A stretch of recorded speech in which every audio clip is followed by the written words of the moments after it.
তখন আল্লাহ পাক সুবহানাহু ওয়া তাআলা তাদেরকে একটা ধমক দিল, এটা দৌড়াও বলা, ইন্নী আ'লামু মা লা তা'লামুন, খবরদার আমি যেটা জানি সেটা তোমরা জানো।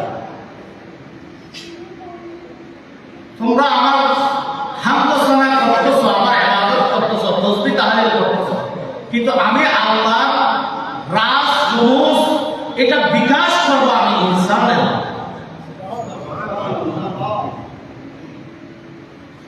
তখন আল্লাহ পাক সুবহানাহু ওয়া তাআলা সাইয়েদনা আদম আলাইহিস সালামকে সৃষ্টি করার জন্য জমিন থেকে মাটি নেওয়ার জন্য জিবরিল আমিনকে বলা হয়।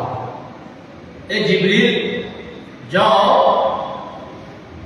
সাইয়েদনা আদম আলাইহিস সালামের সৃষ্টির যে খামি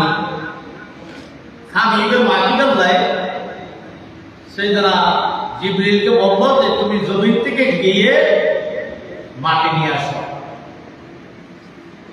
জিবরিল জমিনে আসলো, আসার পরে জমিনে বলল, এই জিবরিল আমি আল্লাহর দোহাই দিচ্ছি, আল্লাহর কসম দিচ্ছি, তুমি আমার থেকে মাটি নিও না। জিবরিল চলে গেল যে মাবুদ, মাটি জমিনে তো আমাকে মাটি দিচ্ছে না, তোমার দোহাই দিয়ে আমাকে বলবো তার মাটি দেবে না, সে মাটি